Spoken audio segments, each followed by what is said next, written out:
Uh, True. Good evening, everyone. Awajni.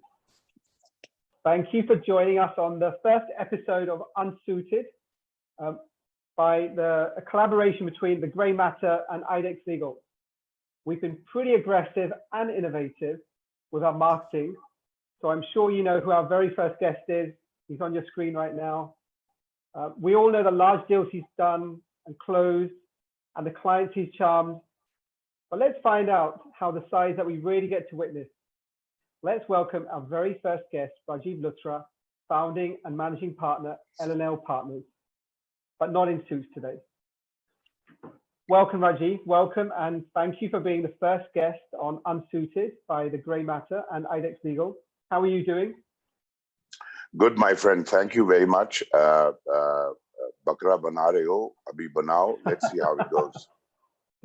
Well, thank you for being part of the first experiment for us. So this is really about getting to know lawyers beyond the corporate veil. So really about, we all know about the work you've done, the career you've had, but we really want to get the community to know other sides of you that they may not know. So, I mean, I'm going to start with you back at college because you've told me some of the interesting stories of when you were at college and your entrepreneurial journey. So let's look at where did Rajiv Luthra come about when he was college? So I'll just go a little bit before that to give you a little flavor.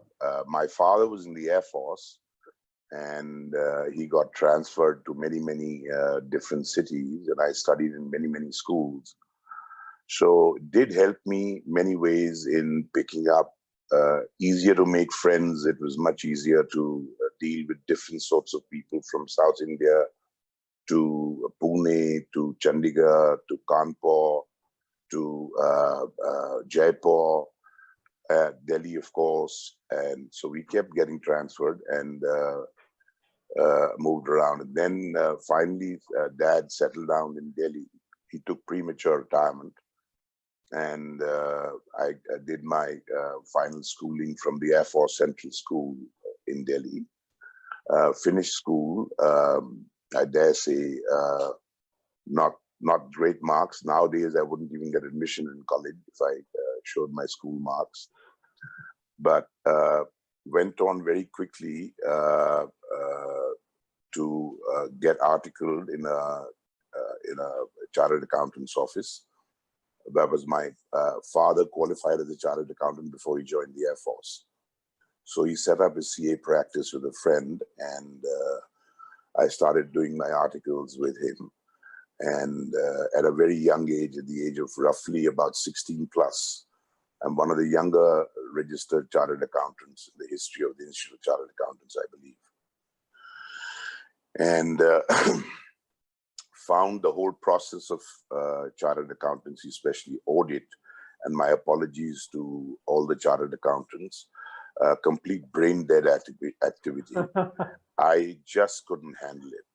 But I did it for about 7-8 years because my father's partnership broke in the middle and I was the eldest son. Though Dad was a lovely human being and he said, son, you do what you want to do. So I did various things as a youngster, tried my hand at many different things, and I was always wanting to do things that I enjoyed doing.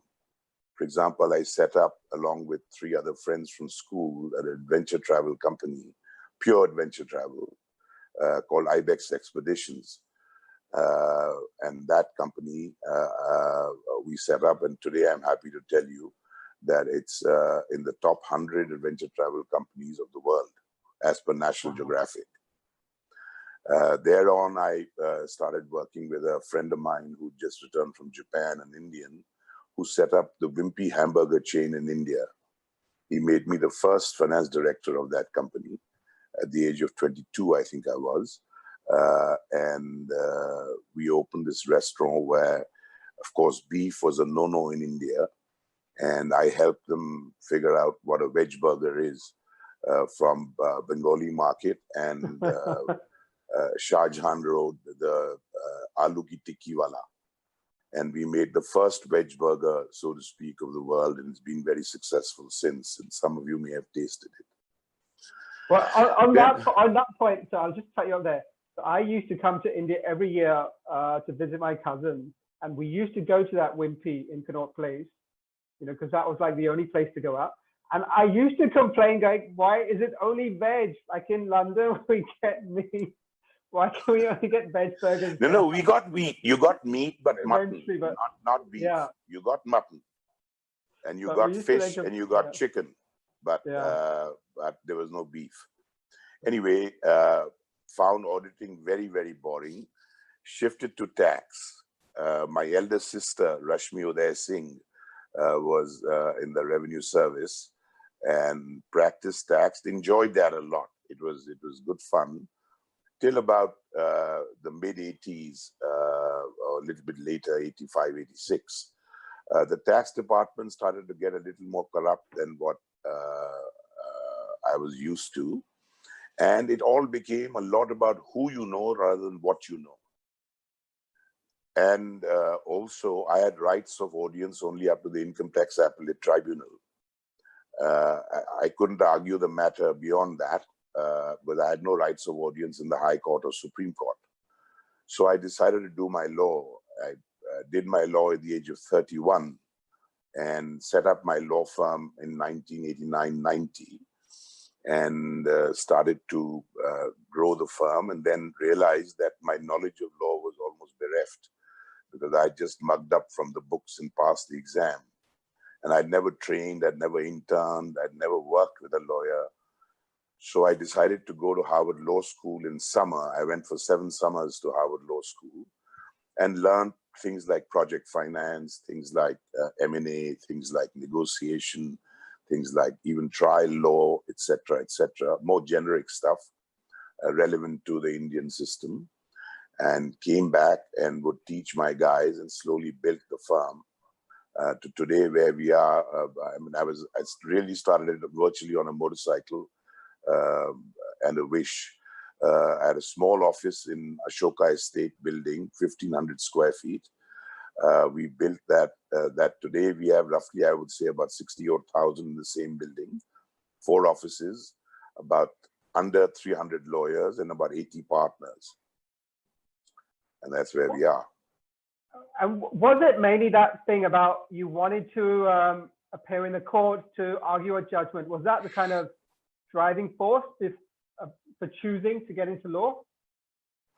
Because you had no mentors and there was no one in the family that was a lawyer. So yeah, that's true. That's true. I started enjoying the whole concept of being able to contribute because I found that as an auditor, I was just being, sorry to say it like that, apologies again to my chartered accountant friends. My younger brother is a chartered accountant, runs a CA practice, but apologies to all of them, including my late father. Auditing, I found, was you were only checking what the other person was doing wrong. You weren't adding any value in real terms. If you did 1,000 things right, it didn't matter. You did one thing wrong and there was a hit on the knuckles or more. So in there I found in law, it was like in tax, there was a little bit of creativity. There was a little bit of, you could give solutions, you could build things in. And what I enjoyed about law was that you could come up with solutions and it was a different issue almost every hour. And luckily, being the head of the firm and the founder, I could choose what I wanted to do. The more mundane and boring stuff I could hand over to my youngsters. And what was it like? Because you also started at a very exciting time for the Indian economy, like the early 90s, when liberalization was kicking in. Obviously, India had got to a big economic crisis that forced the government to open the market, but then saw this whole wave of liberalization. So what was it like setting up a business and especially a law firm during that era? Firstly, law is not a business, unfortunately, or fortunately, it's a profession. Sorry to correct you, Vikas, Sorry, but no. It's become a business now, so what the hell? Yeah. So that's what everybody says, but I still believe it's a profession and integrity and ethics is a very important part of it. So, sorry, your question was, I missed. It was really about what was it like setting up your own practice during the early 90s when the whole economy had just switched, markets had liberalized, Yeah, you've had yeah, all these yeah. reforms coming in. So what was it So like setting up a firm that time? I've got many awards, many magazines, various chambers and various others have interviewed me and said, what a visionary. I didn't know anything else. And I just happened to be there in 89, 90, and that's when India opened up. There was nothing known as project finance in India. There was nothing known as mergers and acquisitions. One of the earliest mergers and acquisitions that was done in our country was Coca-Cola bought Parley. And I happened to be Parley's lawyer for that early M&A transaction. And that sort of started to build things from one thing to the other. And I've even got an award from our former Prime Minister, Dr. Manmohan Singh, and our former Chief Justice to being a visionary international transaction lawyer. So, these guys also make mistakes. So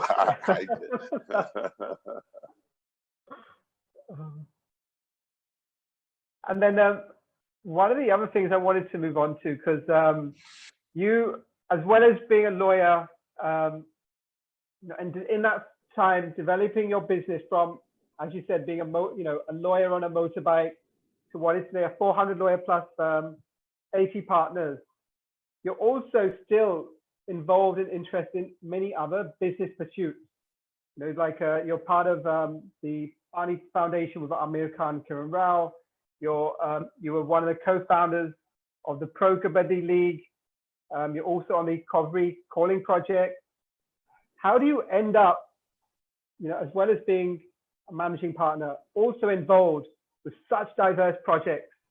And how do you get the time to manage all that? Well, I'll tell you, I'm not, as far as, let's go one by one. As far as I'm concerned, law is my first priority. My firm is my first priority by all counts. But since, I'm one of those few seniors, there may be many more, I don't know many, that the senior, especially in the practice of law, has a tendency not to teach his or her juniors everything, because then they become redundant. My logic is totally different. If I teach everything I know, then I can play golf and they can work. So unfortunately, it doesn't happen as much as it should, because I keep on building newer areas of practice. And since I didn't have the pedigree or the credibility, I had to keep on, I had to strive very hard, but I enjoyed every second of it. I don't think, if you were to ask me on a serious note, I don't think I worked for a day, because it was pure enjoyment. I enjoyed every second of it, setting up things, building them. We saw, where we started project finance in '92. India did not know the spelling of project finance at that time. We started doing M&A in '92, '93. Very few law firms had even looked at those areas. So we were quite lucky. We started insurance. We started competition, the antitrust stuff, 4 or 5 years before it became, the law even got its teeth. But that's how I built the firm. And of course, me is just one guy. It's really the real wo karwa banta gaya, log aate gaye, and good quality people. I've been blessed, very, very good quality, very hardworking people. So one day I will play golf. Good. And then talking about working hard, what's your kind of philosophy, viewpoint on, given you manage a lot as well, work-life balance? So we, especially with today's generation, we hear a lot of conversation about, we need to get the work-life balance, right? But what's your viewpoint on that, especially as it seems you work a lot? So is it a myth or is it reality? I'll tell you, well, again, when you say work-life balance, I hear it all the time. In fact, it's coming out of my ears, especially the millennials. I don't blame them. It's there's nothing wrong with them. It's every generation has its own set of quirks, and this lot also has them. The difference is that when you say work-life balance, it sort of tends to insinuate that work is boring and life is fun. If you found work interesting and fun, then you wouldn't need a work-life balance. Having said that, to widen your horizons, because lawyers tend to get very myopic very quickly, it's very important to keep different hobbies, different interests, different areas, so you keep widening your horizons all the time. It also helps you professionally. Now, you talked about Pro Kabaddi League, for example. It was Mr. Anand Mahindra and Charu Sharma. Charu was a junior of mine in college, and a very, very dear and close friend. And we were thinking, I mean, Anand, etc., were thinking of setting up a football league and a badminton league. And I said, why don't we build something on an Indian sport? I won't tell you which one of them said. He said, why don't we do Kho-Kho? I said, that must be the most boring thing on earth. So Kabaddi was something I had played as a youngster in school. And I thought that would be an interesting thing to do. And then we built this league. We still own a part of it. We've sold a large part of it to the broadcasters, etc., so that they could put in the real money. We put in very little money, but we still own the league even today, a reasonable part of it. I'm not involved in running it at all, never was. I just conceptualized it, put some money, of course, the legal documents and all of that, agreements, blah, blah, blah, and conceptualize the whole thing, and then introduce the various people to buy the teams, etc. So that was my only thing. I've never really been involved in the management of it at all. Similarly, Pani Foundation, Amir Khan is a very dear friend, and so is his wife Kiran. And we were chatting, I'd worked with him a little bit on the Satyamev Jayate program of his, and I thought seeded a few programs, and one of them was, harassment of young kids. And I said the best way to do this, do a program that what is the right touch, what is the wrong touch, and then things like, more practical things like, what happens when your daughter or son tells you it's the uncle? How does the mother handle that conversation? It's the mama or the chacha. Then how do you handle it? What is the way you... So those kinds of things we were doing. And then I was telling Amir, I said, "Tune bahut kaam kar liya." He's a dear friend for a long, long time. Abhi tum kuch desh ke vaste karo. So water was a big issue in Maharashtra, if you remember, about 6 years ago. And so that's where it thought seeded, and then one thing led to the other. So we ended up creating Pani Foundation, which today has become a kind of a people's movement. My next sort of mountain to climb is to try and create a regiment in the armed forces for water management, so that every unit in the armed forces will have a water management regiment, or some officers and men, which will create and solve the problem with water. Similar thing happened with Sadhguru Jaggi Vasudev when we were talking about flowing rivers.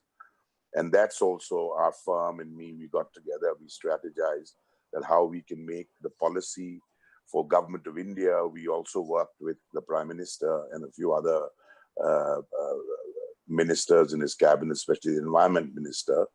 And that's where we started trying to see how we can do that. And Sadhguru went from all the way from Coimbatore to Leh on this sector to try and sensitize people on what is a flowing river.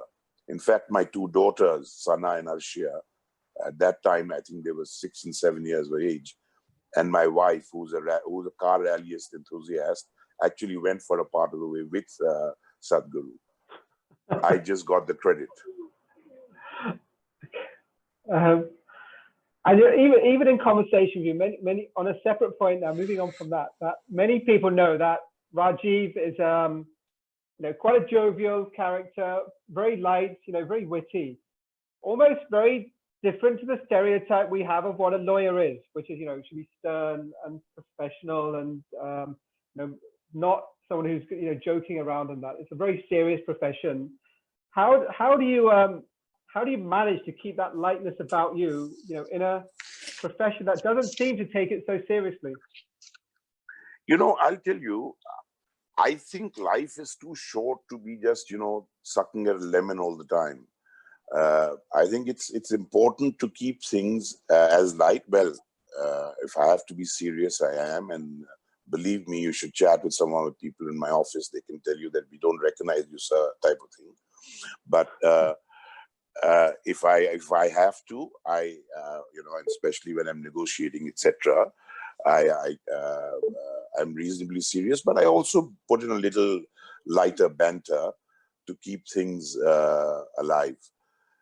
I also feel, you know, I've been through a lot in life and seen many things. In fact, I've had a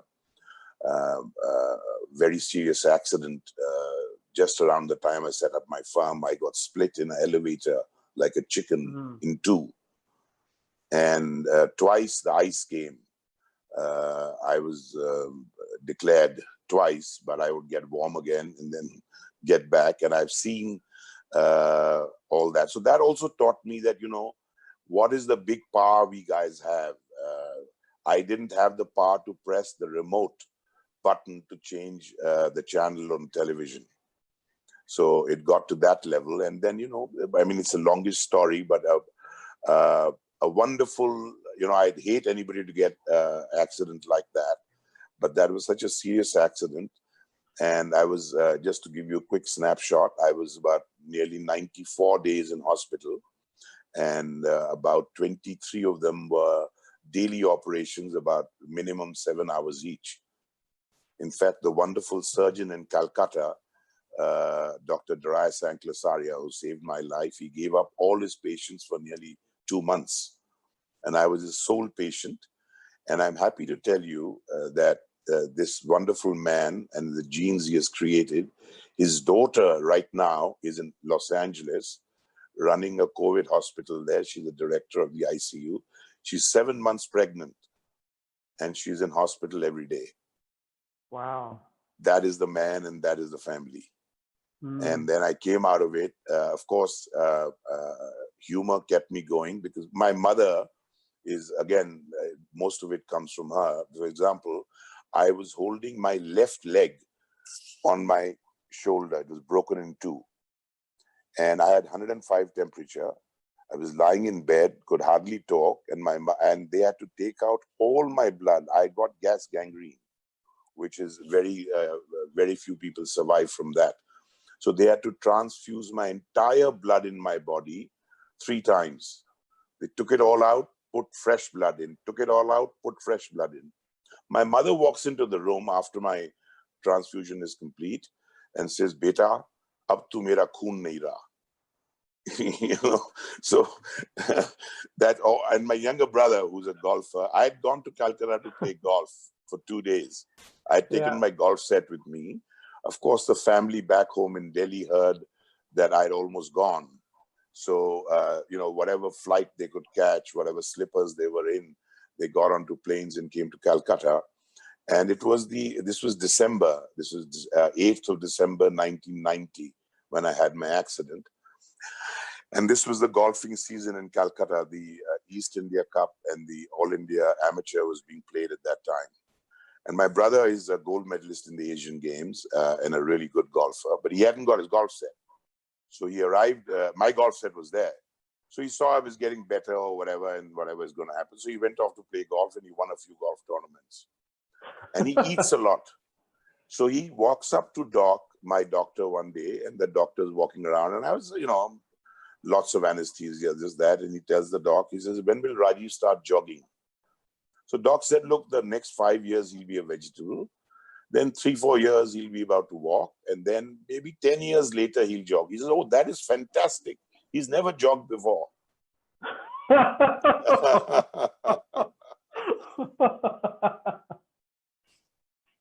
So that keeps your positiveness, humor, you know, it keeps things going. And that was a very serious operation, set of operations, I would say. So is that really part of the, you know, the family environment you were saying? Like it is quite a you know, serious, but you know, you also got to keep lighthearted and look at the positives as well throughout life. Yeah, I'll tell you, you can imagine what my family was going through Yeah. while there were doctors were saying 1 hour at a time. And my wife, young wife, mother, father, brother, uh, I think he was married then. I don't think he was married. He was married. He was married. His wife, who actually my wife's real sister, younger sister, and what they were going through standing around outside, and the family and the relatives.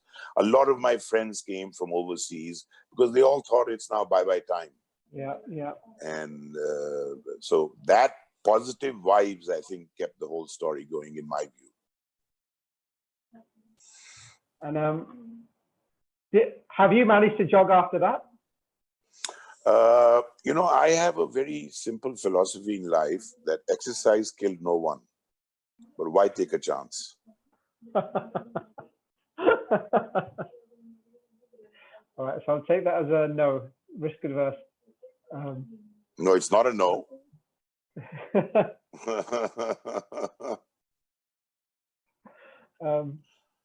I think a bit. We'll ask a kind of a law-oriented question. So I really want to. So we're going through quite fundamental period at the moment, whether it's judiciary, lockdown, government. What do you want to ask you? What kind of advice would you give to the kind of the judicial fix we're in right now with the backlog, etc.? What kind of solutions do you think we should be looking at as a kind of legal community to fix this whole persistent problem of delay in judicial decision making? You know, that's an excellent question. If you, I mean, the obvious ones is make more courts, have more judges, all of that. But, you know, that's going to take lots of time. So let me think and give you 2 or 3 thoughts that can start fixing the story tomorrow morning.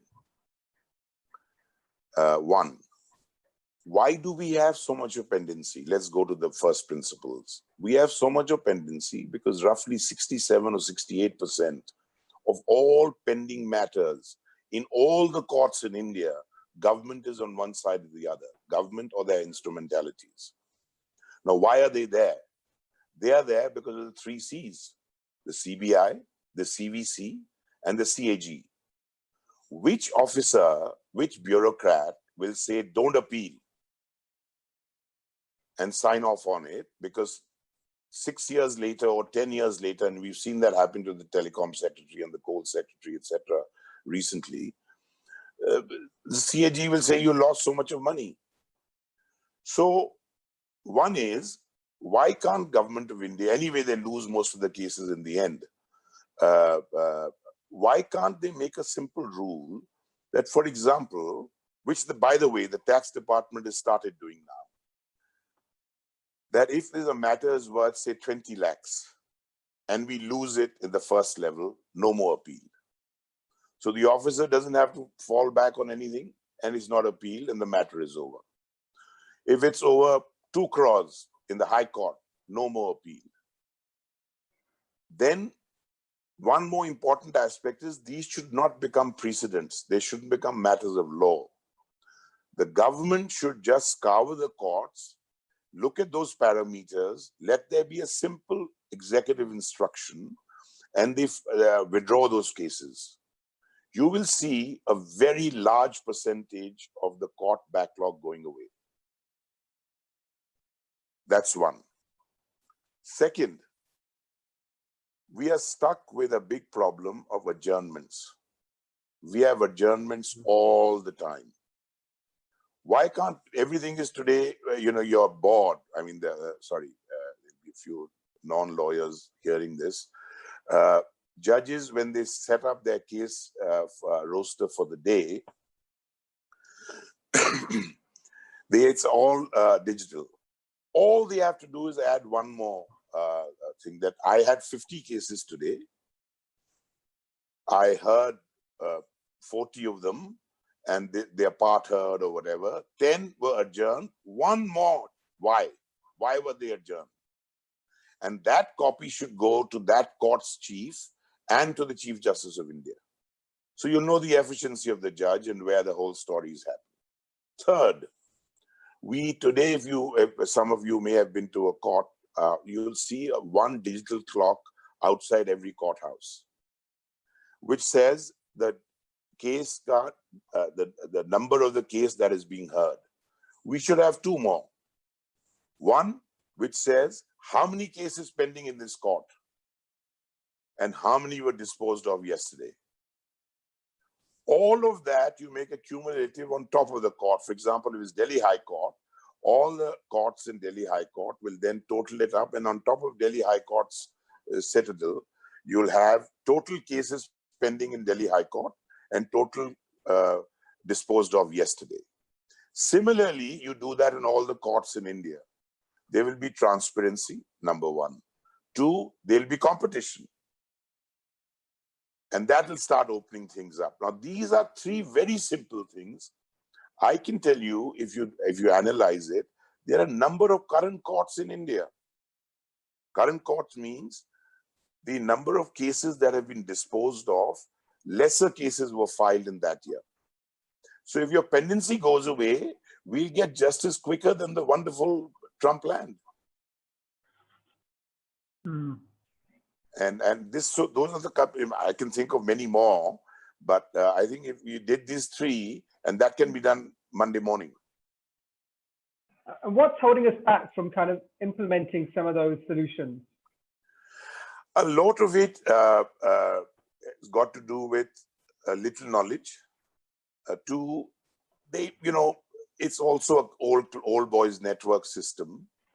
You don't, for example, there are courts even today in the Supreme Court where one particular judge is disposing of 70, 80, 100 matters in a month. Brother judge is disposing of 3 matters in a month. But nobody knows this. So if this was brought out in the open and it made public, there's no contempt here, there's not doing anything, you're just telling how many you dispose.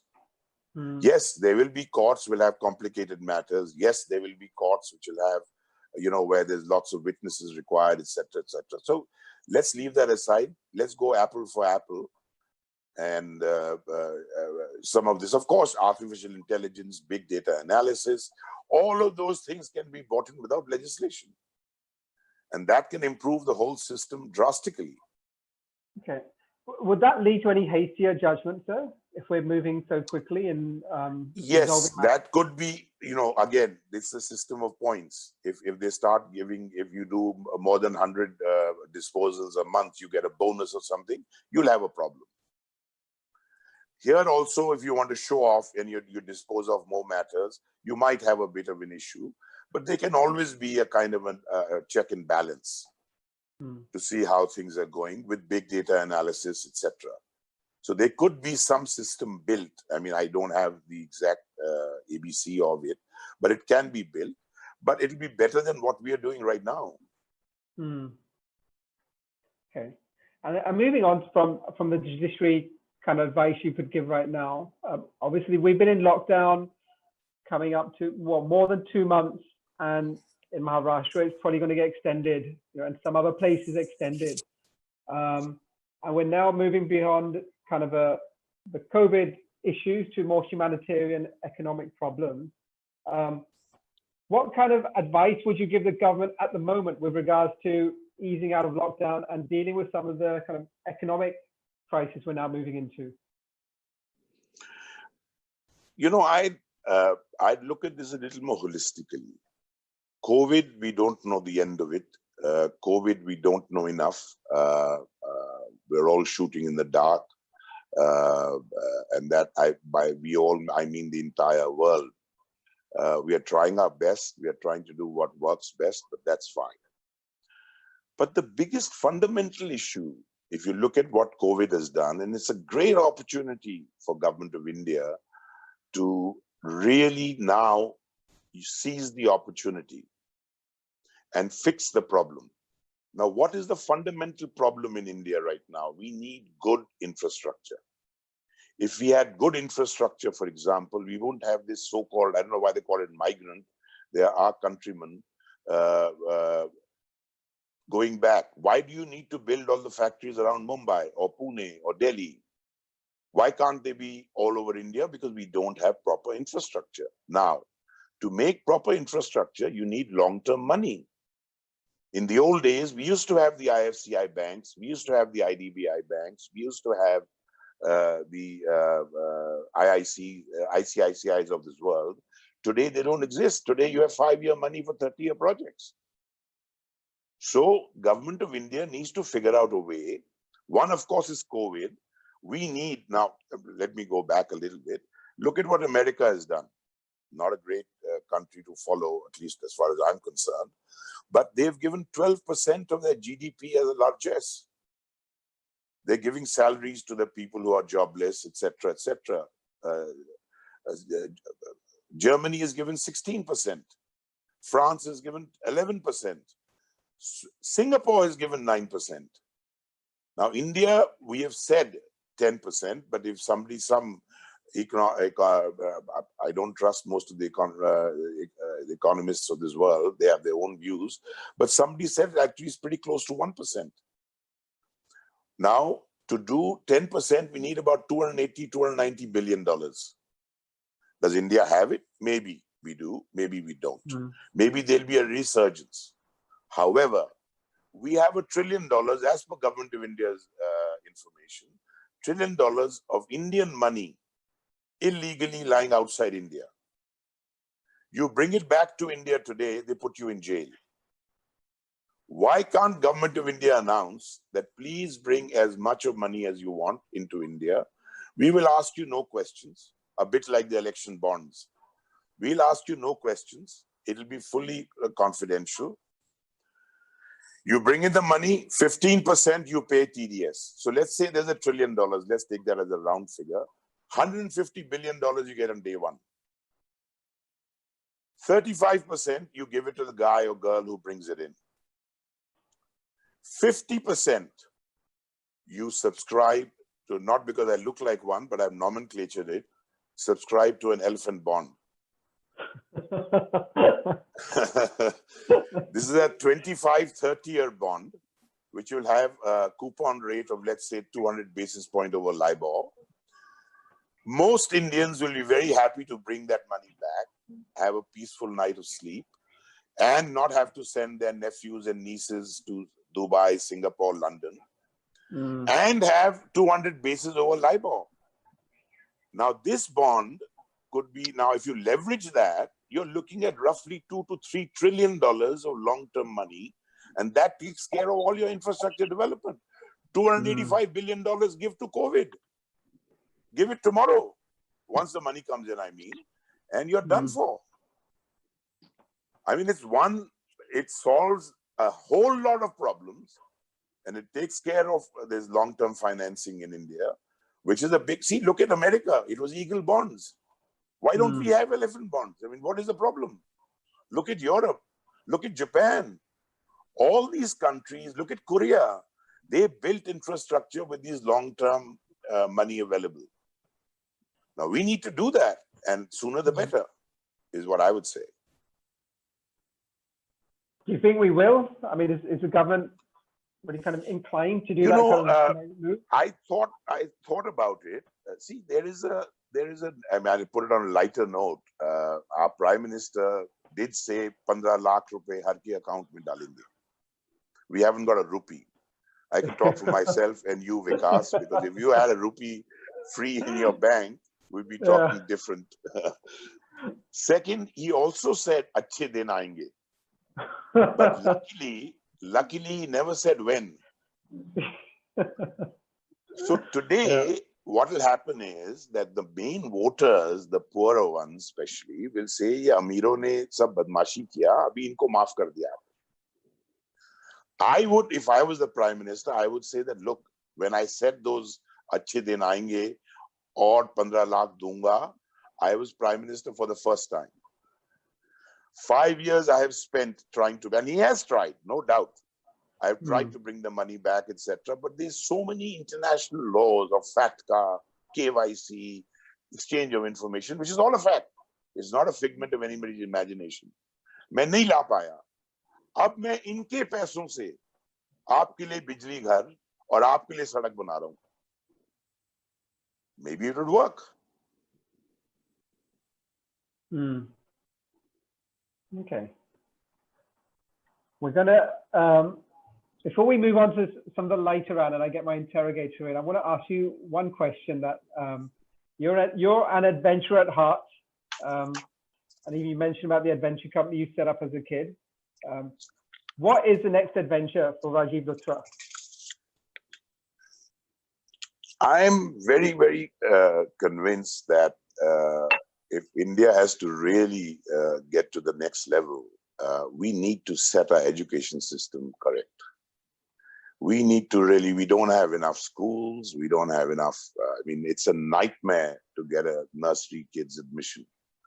It's a nightmare to get into a good college. It's a nightmare, and you know, all this nonsense of, and the number of people we are throwing up to go to higher education every year is mind-boggling.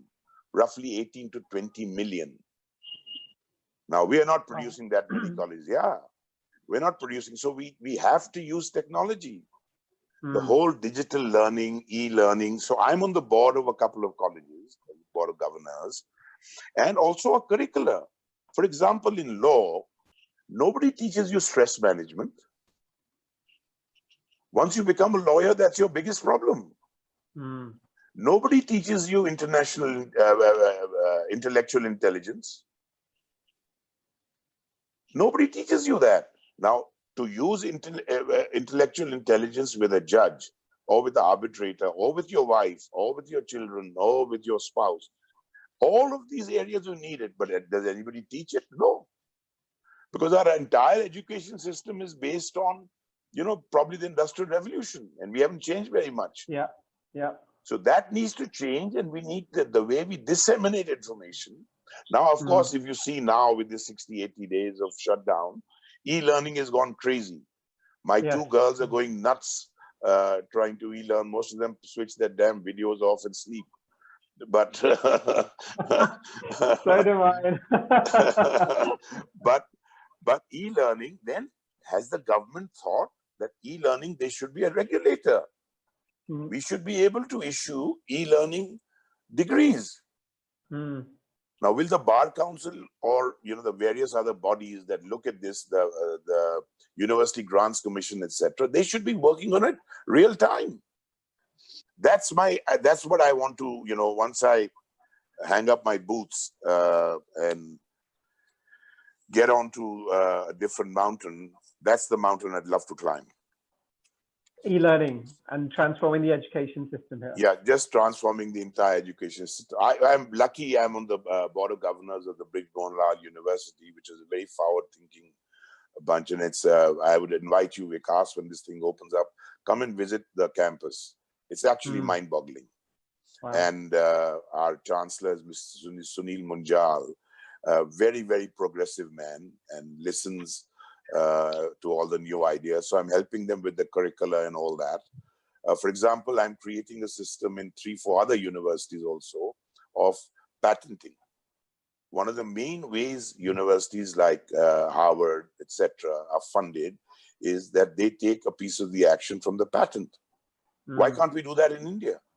All our IITs, etc., they'd be, you know, free of all this interference, so-called, from ABC. They'll be financially independent, and they won't have to be sticking to the UGC, you know, 30,000 rupees salaries, etc., etc. You get the best professors in the world. You do you do. So all of that can easily be. So we are doing that. We are actually real time doing it.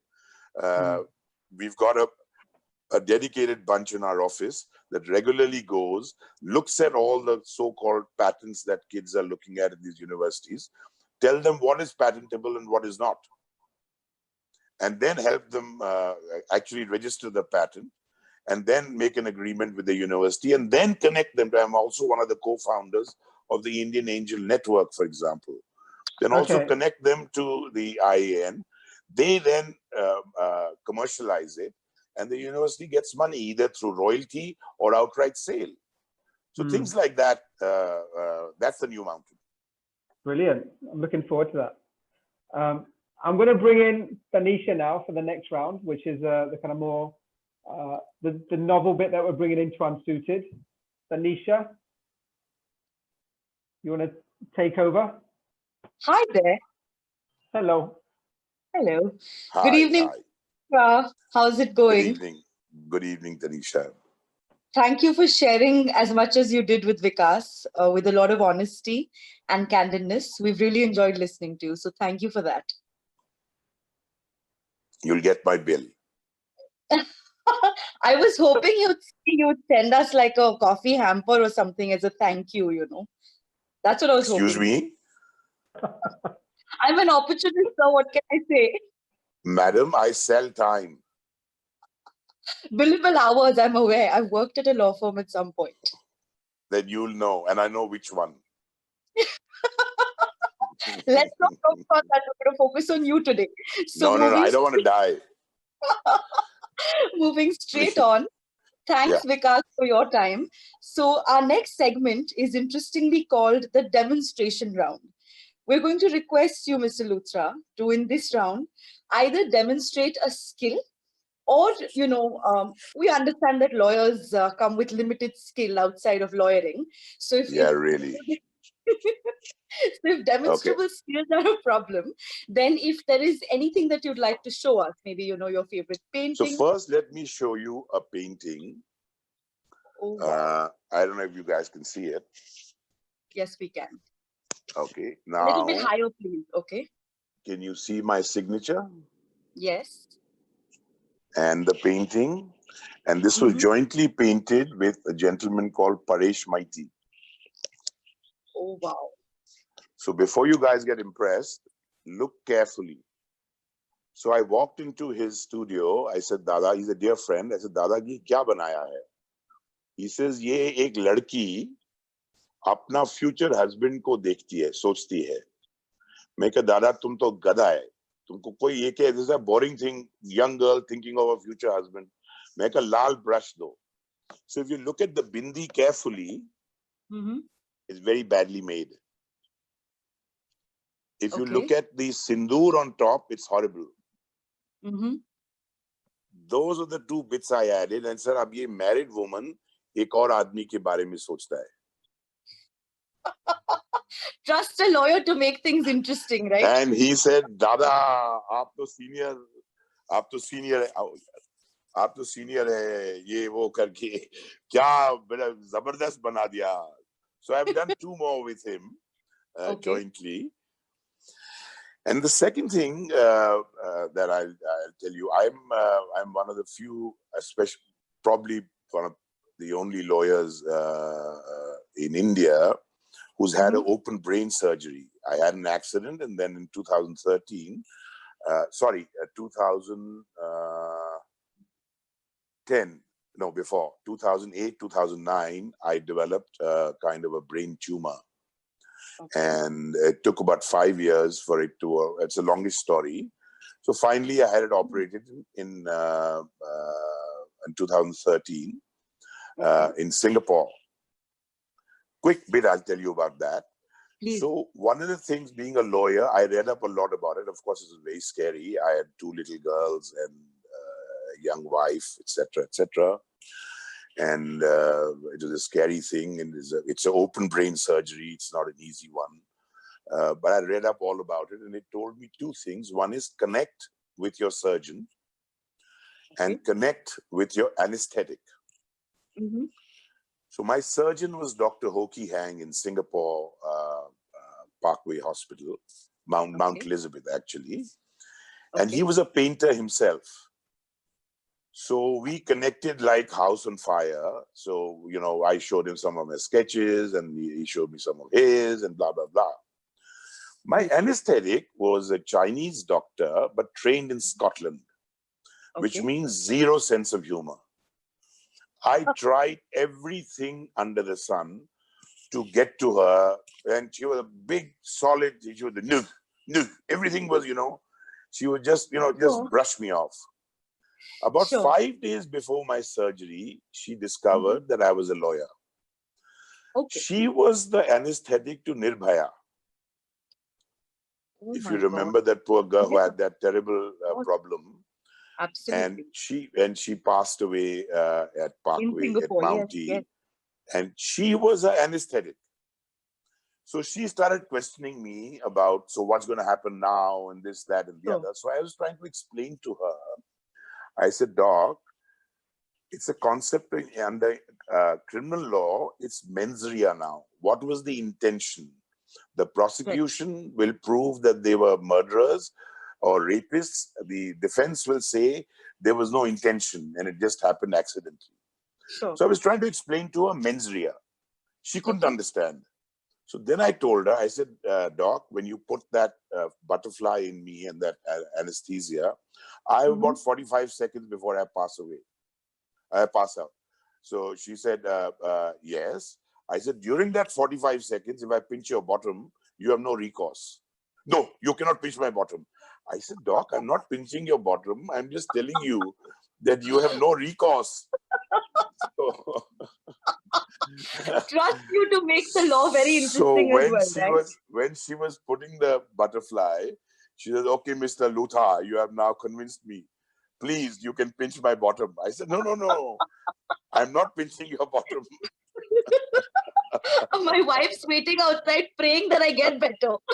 I'm okay. So it was an 8.5-hour open brain surgery. So I'm one of the few humans who's had his brain touch actual oxygen. So like Superman built powers slowly over kryptonite, I've also got some special powers. So I'll give you a demo. Light band karo. I'll just switch off. Yeah. I'll just switch off and I'll show you a little demo. But I'm going to have my youngster hold. Can you guys see me? Yes. You're very visible. There's enough light. Don't worry about it. Okay. Just 1 second, guys. Sorry for this disturbance. No problem. Wow.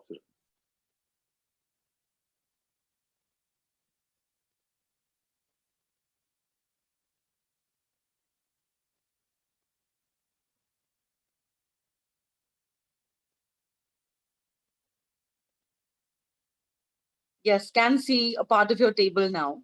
That's visible. Now you can see my table? Yes. Okay, you can see my hands? Yes.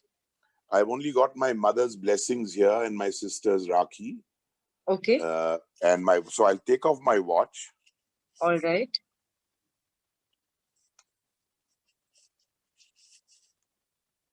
I'm sure everyone's very curious to know what's coming up next. I sure am. So like Superman flies. Right. It's only been, not that many years. I'm still a toddler. Right. In terms of supernatural powers. And at heart. Well, heart, I don't know. So that's my watch is off. Sure. So there's no hanky-panky. The watch is there. My hands are all clean. Can you see anything in my hands? Yes. No, nothing. Anybody see anything in my hands? No, we trust you.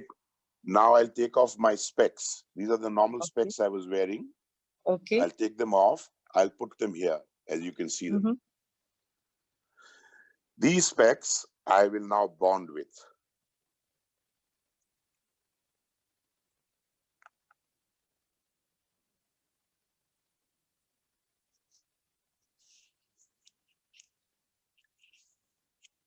I have to bond with them still. Okay. You might think it's static or some of that shit. But see, there's nothing. See? Oh my God. Whoa. No way. See? There's no thread or anything, right? Like there's no thread. Where is the thread? Where is the thread? Okay. Where's the thread? Wow. Can you suspend them back up in the air, please? So, yeah, you can. It takes a lot of doing. That's why I have to put the lights off. There's a lot of power I have to put. It tires the hell out of me. It's not easy. Wow. But I'll try one more time. One more time of power.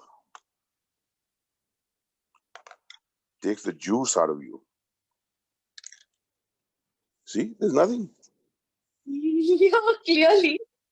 Yeah. Whoa. Wow. We've always known of lawyers to be magicians. This is This is very literal. This is not magic, madam. It's science. Are you going to say it's science now? It's not science, it's pure power. And you, madam, I would recommend, if your next few questions are painful, I would recommend keep me on your dial 1. Okay. Because I can drop your neck anytime I want. I'll keep my doctor on speed dial in that case. Doctor कुछ नहीं कर सकता इसमें. Superman से doctor बचाएगा तेरे को. अच्छा. I'm still believing in science a little more at this point than I am in superpowers. This is science. This is power. This is superpower. I've shown it to you in front of you. There's nothing in my hands even now. This was indeed very fascinating. And these are my normal specs. These are not, some drama wala things. And if it's static, you couldn't fly in the air.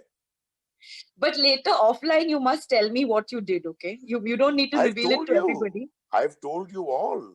And I've shown it to you. Are you a lawyer as well? I have trust issues. What can I say? Yeah, you're a skeptic. It's part of my qualification. I'm sorry. And that's a manufacturing defect. That's a manufacturing defect. That's a manufacturing defect, and your warranty period is over. Absolutely. So thank you for showing us the painting. Thank you for showing us your superpower. This was very, very fascinating. We're now going to move on to the next segment, which is going to be painful for you because inherently as a lawyer, you're not very used to being impulsive. I know that lawyers love deliberating, and I'm not going to give you any time to deliberate. So are you ready? Luthra, yes. Can you explain that joke, please? I'm not from Andhra Pradesh. From Andhra Pradesh. I'm not a Reddy, I'm a Luthra. Okay. So are you ready, Mr. Luthra? I'm ready. That is good to know. So now you are from Andhra Pradesh. Moving right on to the most interesting segment, we believe, called the interrogation. Okay, this is a time cap, so you can't take very long. You have to say the first thing that comes to your mind.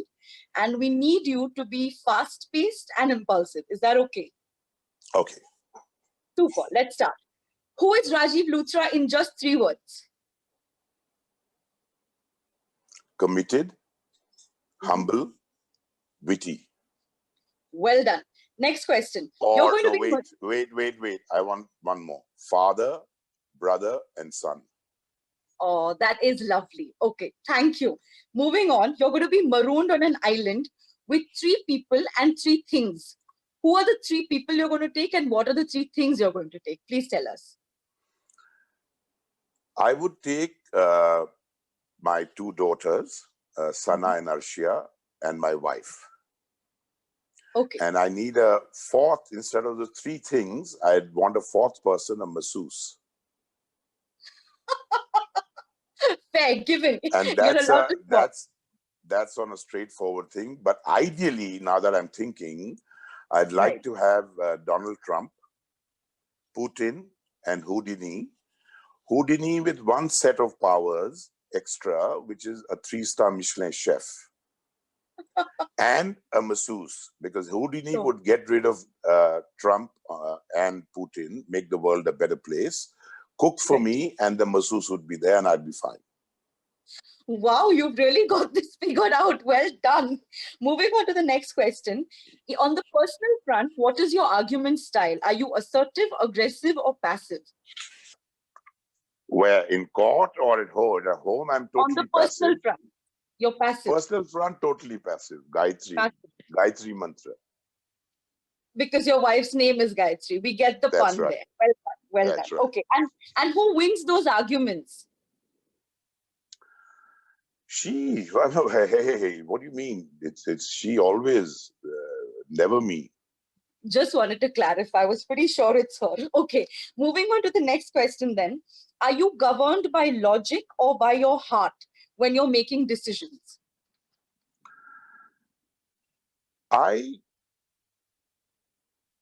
On a normal management, etc. basis, I'm governed by my heart, my family, all that. But at work, logic is a very crucial part of my system and my being. Sure. In fact, Delhi University, we used to have a sub in logic. I topped it. Okay. At that, it's at deductive and inductive logic. Both are one of my favorite subjects. Okay. So on the work front, it's logic. On the personal front, it's your heart that's sort of taking the call. On the management side of the work front, also it's heart. It's your heart. Okay. Okay. Yes. Okay. Thank you. Moving on to the next question very quickly. If not a lawyer, you would be a dash. Neil Diamond. Okay, then. Moving on. If you could be anyone in the world for one whole day, who would you be and why? One person, one whole day. Mm-hmm. I'd be J.R.D. Tata. Okay, that's lovely. To make and LNL why? and make LNL into a Tata enterprise. That is a beautiful thought. And take all his wealth and transfer it to my personal account the same day.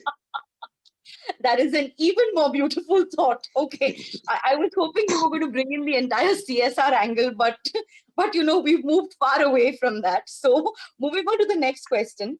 How much did you receive as your first paycheck?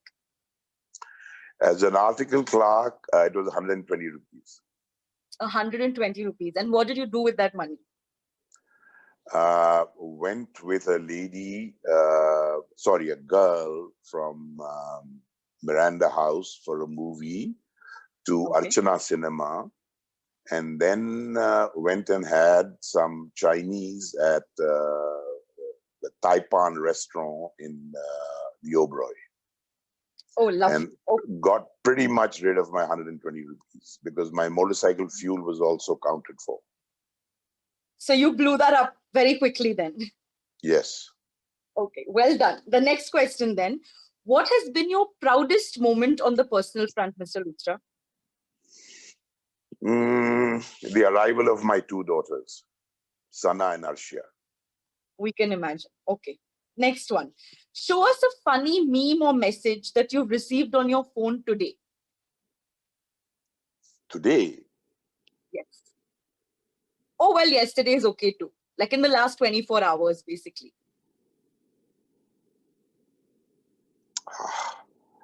I've got one. This is actually the state of my mind.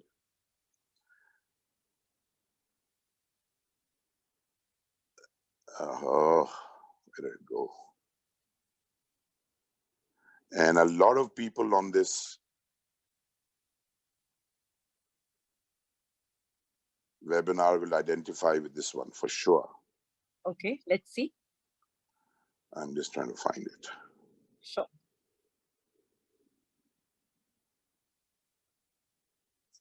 Can you guys see? There's Batman and Robin. Okay. And Robin says, join us for a webinar. And Batman slaps him. Absolutely. Very, very relatable. This is a friend of mine from Singapore who sent it to me. I'm just hoping no one had this reaction when we set up this webinar with you. That's all I'm hoping I for. certainly did. I'm sure you did. Okay, moving on to your next question. What is your weirdest habit, Mr. Luthra?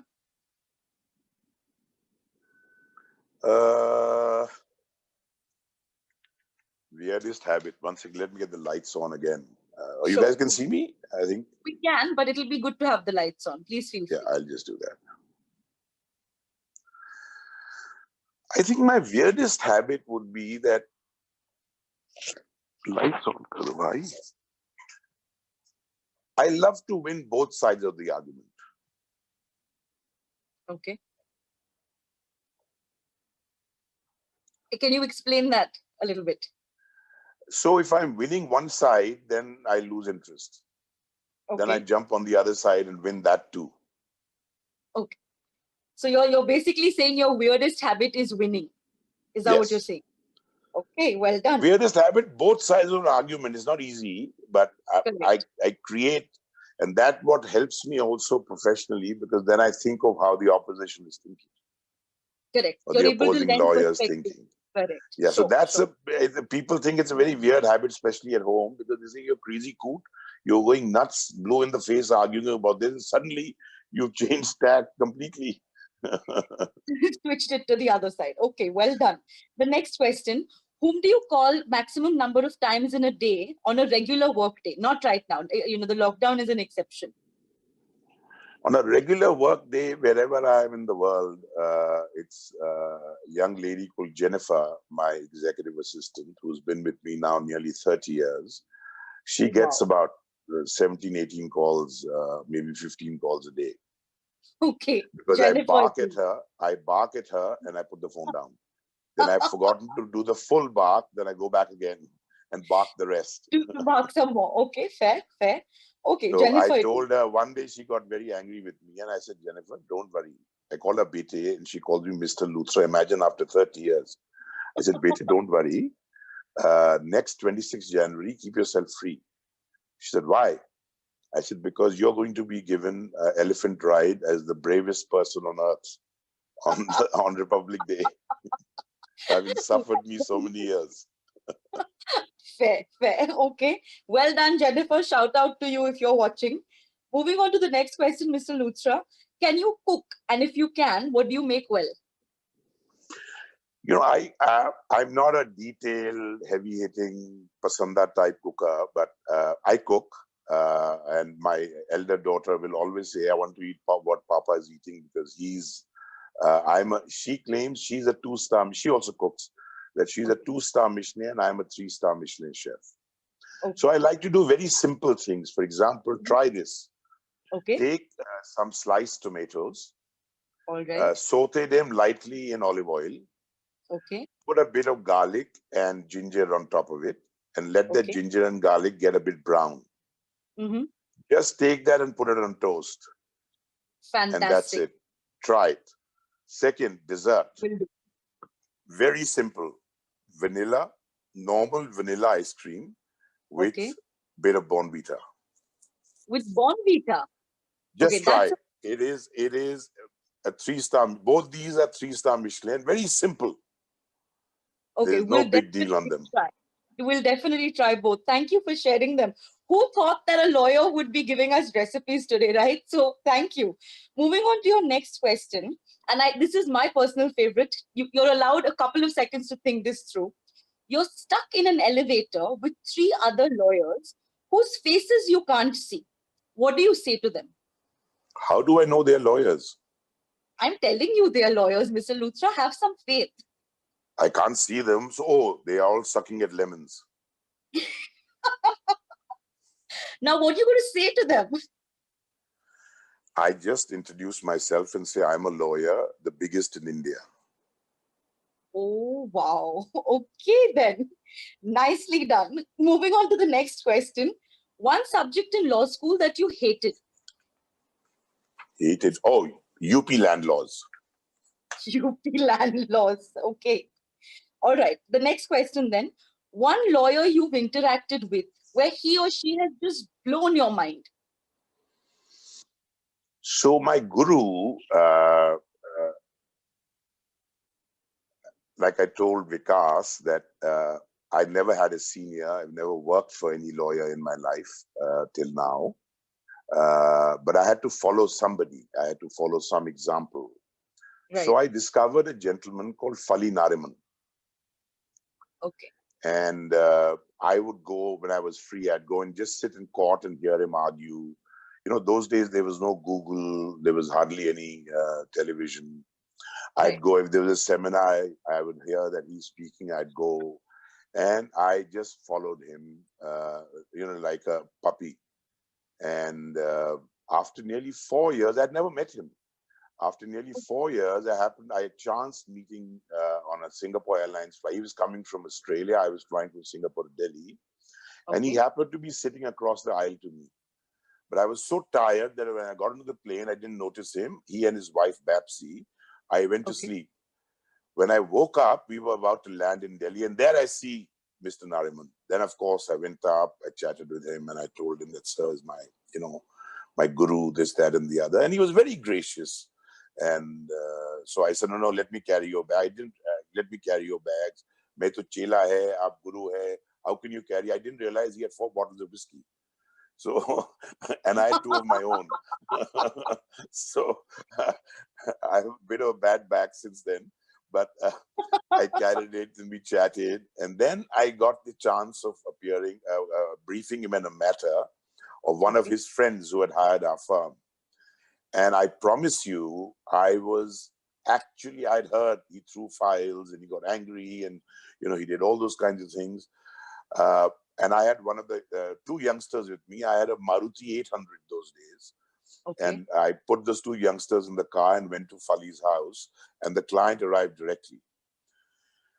Sorry, just to back up a little bit. So I was told to go to Fali's to brief him the day before. And I wanted to find some reason not to go. I said, no, uncle, I'm very busy. I can't go, this, that, and the other. Can we do this another time? Hoping that Fali will not give us time. He gave us a time the next day. I promise you, Tanisha, when I was driving, I was hoping my car would hit a tree or a bus would run over us. All those kind of things came to our mind. Why though? I was just shit scared of being exposed as an idiot. Because, he has such a larger-than-life persona. Correct. So when I went and sat with him, so there was about 700 pages. All night I had studied each point, marked everything, every possible question he could ask me, I was ready. But I was so nervous that he said, why are you doing this? Why are you using ICC, for example? Or why are you using ABC? So I would try to open that page. It would take some bite. You hurry up, huh? Why are you not opening the page? What are you going to keep a secret from me? So 2-3 times he said it. Then I lost it. I said, will you wait a minute? It says 900 pages. It'll take me some time. He said, this fat Punjabi will eat me up. Yeah, please open, please open. Then I'm happy to tell you, when we finished that and what pearls of wisdom I got, I came out and he came to the gate. And if there are lawyers listening to this who brief Fali, I don't think he's ever been to drop anybody else to the gate of his house downstairs. His chamber is upstairs. He comes to the gate, puts his arm around me and tells my client, who's a friend of his, that you are in a very safe pair of hands.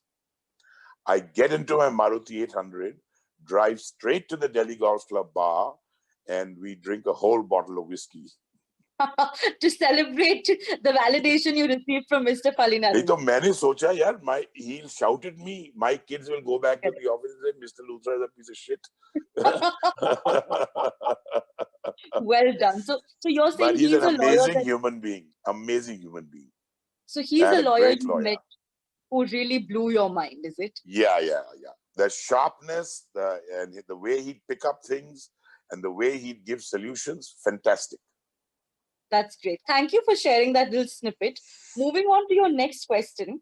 What is the one thing that you're really bad at doing? There has to be something that you're really not very great at doing. What is that?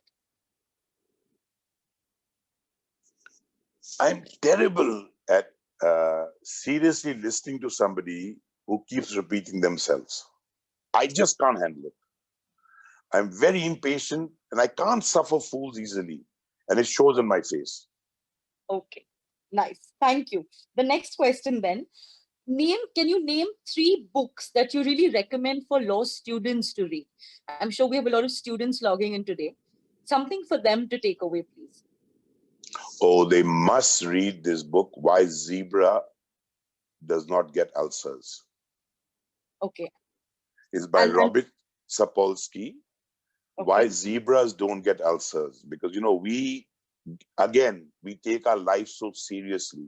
See, a zebra, when a zebra normally ghas khata hai and it hangs around girlfriends, boyfriends, whatever way he swings or she swings, ghumta rehta hai. The only stress time comes when there is a tiger or a lion chasing them.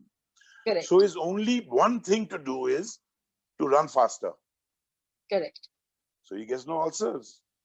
In our life, we have 50,000 ways to go. We stress ourselves. We psych ourselves. You must read this book. Okay. That's one. The second book, all of you, I think not only lawyers, but everybody should read is Getting to Yes. This was my first professor at Harvard Law School, Roger Fisher. It's an amazing book. Simple, getting to yes. When And you what is this one negotiate, about? it's negotiation. How do you Negotiation. negotiate and get the whole story to yes? Got it. And of Will course, the third one, sorry? Will it also help our non-lawyer friends, say in their personal space or, Everybody, with business and such? everybody, Okay. everybody. So it will help me And, negotiate with my lawyer husband as well, I'm hoping. oh, poor chap, don't tell him about the book, he'll lose. Okay. Well, on second thoughts, he'll lose anyway. How I wish you were right. The third book I would suggest would be Argumentative Indian by Amartya Sen. Sure. It tells you about public discourses, about the history of India. It really opens up a whole lot of avenues in your mind, widens your horizon deeply. Okay. And, Okay. you know, from all this this media and all the stuff that we are bombarded by. It's really a great book again. That should be read. I think those three I would recommend strongly. Thank you. Thank you for recommending those.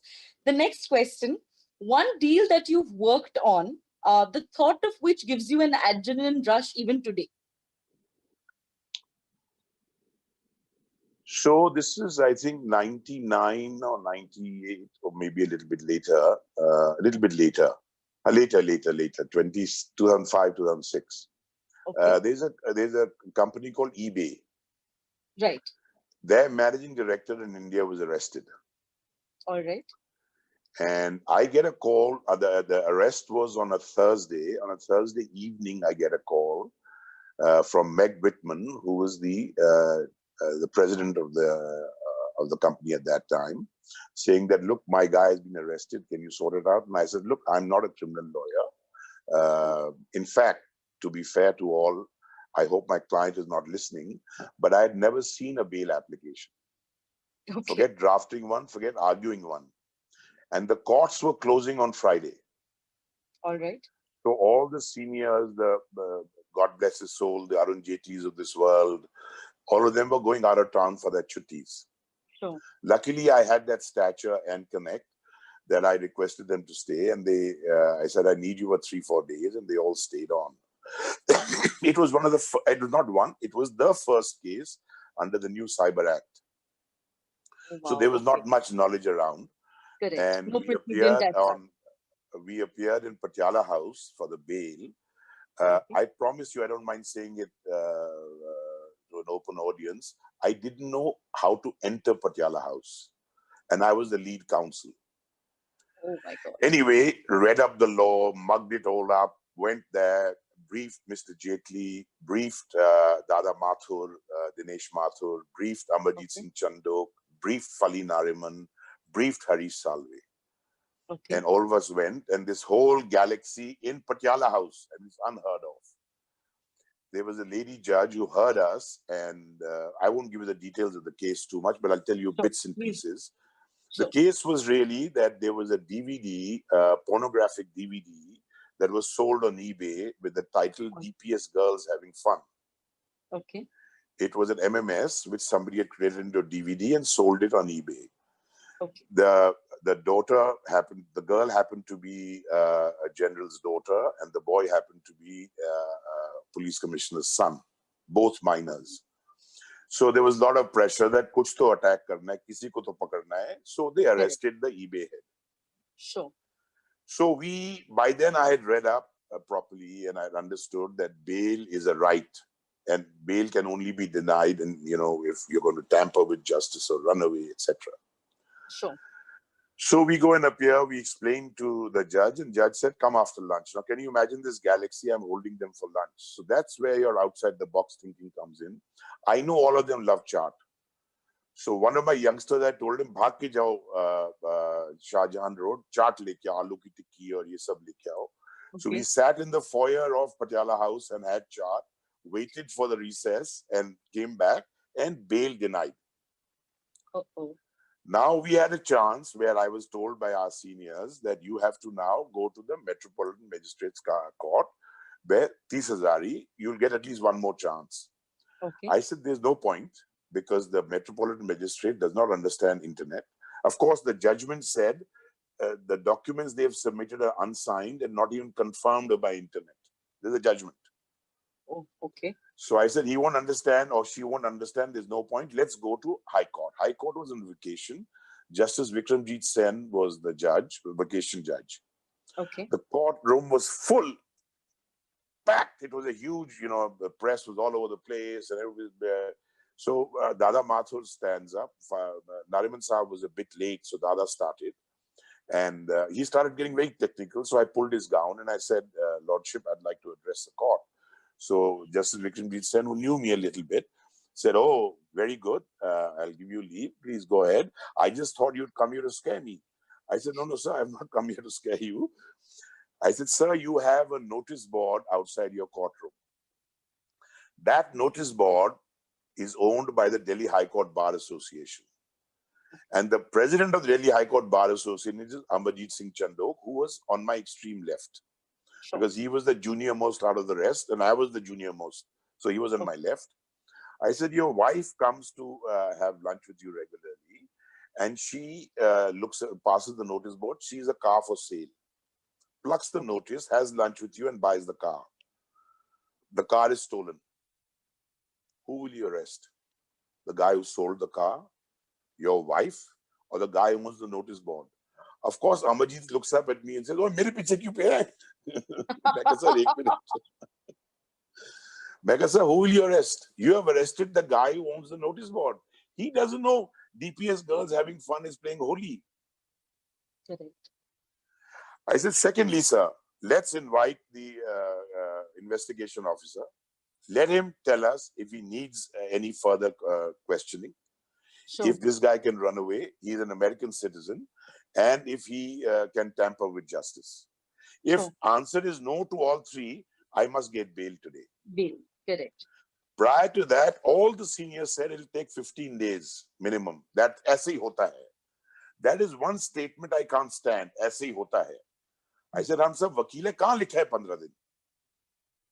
We got bail on Monday. Oh, wow. Nice. Moving on to our next question. Thank you for sharing that snippet. Moving on to our next question. What would you be like to be remembered as?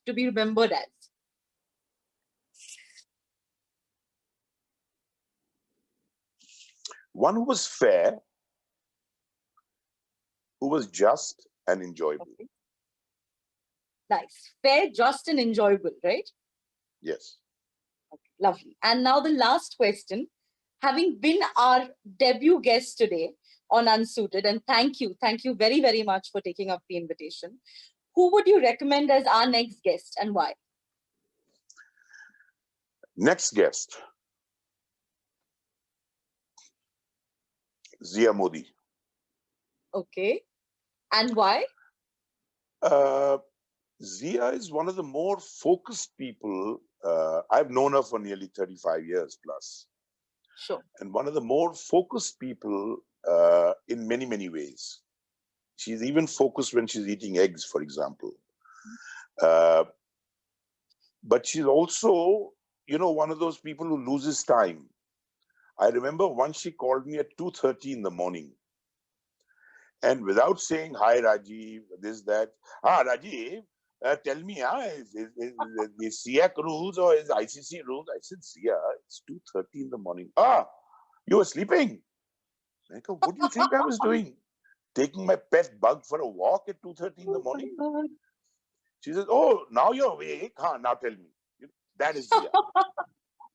Yes, once and she is extremely true. Yeah, she's an amazing lawyer, amazingly focused, and she'd be an interesting one too. And I would like to come and do this last part with her.